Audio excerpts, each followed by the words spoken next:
Hi friends, welcome back to Curry's Kerala. ഇന്ന് ഞാൻ ഉണ്ടാക്കാൻ പോകുന്നത് ബീഫ് പള്ളിക്കറിയാണ്.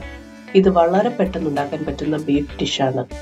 നെയ്ച്ചോറിന്റെ കൂടെയും പുലാവിന്റെ കൂടെയും ഒക്കെ നല്ലൊരു കോമ്പിനേഷൻ ആണിത്. നിങ്ങൾ ആദ്യമായാണ് ഞങ്ങളുടെ വീഡിയോസ് കാണുന്നതെങ്കിൽ പ്ലീസ് സബ്സ്ക്രൈബ് അവർ ചാനൽ. ഇതിനെ ആദ്യം ginger garlic paste 2 tablespoon, മുളക് പൊടി 1.5 ടേബിൾ സ്പൂൺ, മല്ലിപ്പൊടി 2 tablespoon, masala 1.5 tablespoon എടുത്തൊരു പാത്രത്തിൽ വെച്ചിട്ടുണ്ട്. വേറൊരു പാത്രത്തിൽ പെരിഞ്ജീരകം 2 ടീസ്പൂൺ, ഫ്രഷ് മല്ലി 2 ടീസ്പൂൺ, ഡ്രൈ ചില്ലി ഒരു 6 എണ്ണം എടുത്തിട്ടുണ്ട്. ബാക്കിയുള്ള ചേരുവകളൊക്കെ ഞാൻ ചെയ്യുന്നതിന്റെ കൂടെ പറയാം. ഈ ബൗളിലേക്ക് ആദ്യം ബീഫ് ഇടാം. ഇത് 1 കിലോ ബീഫ് ഉണ്ട്. ഇത് ഞാൻ ഉപ്പും മഞ്ഞപ്പൊടിയും ഇട്ട് അരമണിക്കൂർ മാറ്റി വെച്ചിരുന്നു.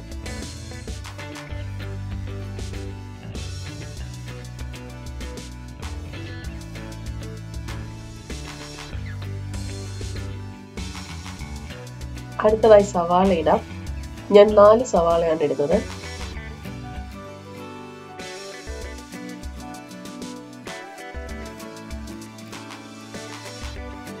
ഒരു വലിയ തക്കാളി കൂടെ ഇടാം.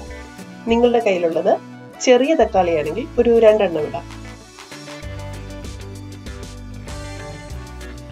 ഇതിലേക്ക് ആദ്യം എടുത്തു വെച്ച് പൊടിയിലിടാം.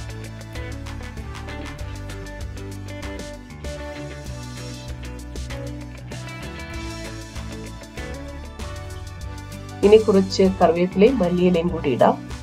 കൂടെ 1.5 ടീസ്പൂൺ ഉപ്പും ഒരൽപ്പം ഓയിലും കൂടി ചേർക്കാം.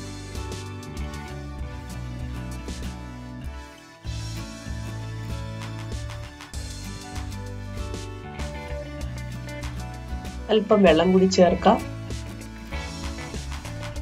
ഇനി നല്ലപോലെ ഇത് മിക്സ് ചെയ്യണം.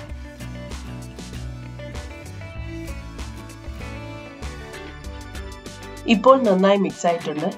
ഇനി ഒരു കുക്കറിലേക്ക് മാറ്റാം.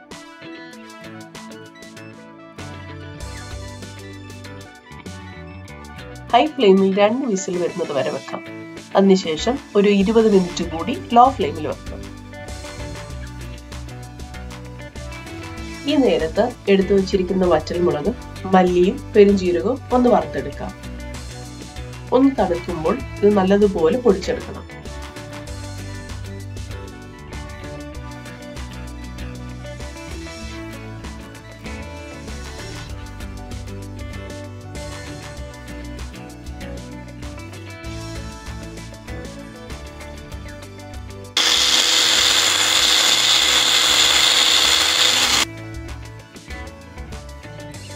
ഇനി 1 കപ്പ് തേങ്ങ ചിരകിയത് വറുത്തെടുക്കാം. ചെറിയ ചൂടിൽ വെക്കണം, ഇല്ലെങ്കിൽ ഇത് കരിഞ്ഞു പോകും.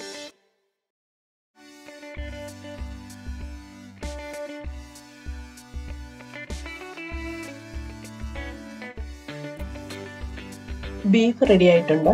ഇനി മസാല ഒക്കെ ചേർക്കാനായി നമുക്കിതിനെ വേറൊരു പാത്രത്തിലേക്ക് മാറ്റാം.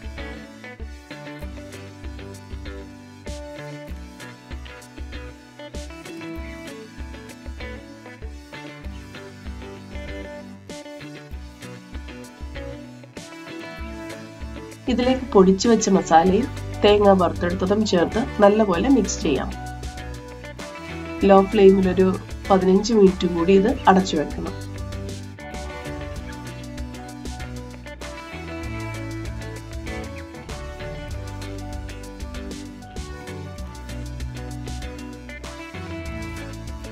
ഇപ്പോൾ ബീഫ് പള്ളിക്കറി റെഡി ആയിട്ടുണ്ട്. വളരെ എളുപ്പത്തിൽ ഉണ്ടാക്കാൻ പറ്റുന്ന നല്ല ടേസ്റ്റ് ഉള്ളൊരു ഡിഷാണ്. നിങ്ങൾ ഈ റെസിപ്പി ഒന്ന് ട്രൈ ചെയ്ത് നോക്കൂ. ഇഷ്ടമായാൽ അഭിപ്രായങ്ങൾ കമന്റ് ചെയ്യണം. കൂടെ ചാനൽ സബ്സ്ക്രൈബ് ചെയ്യാനും ഫ്രണ്ട്സിന് ഷെയർ ചെയ്യാനും മറക്കല്ലേ. Thank you.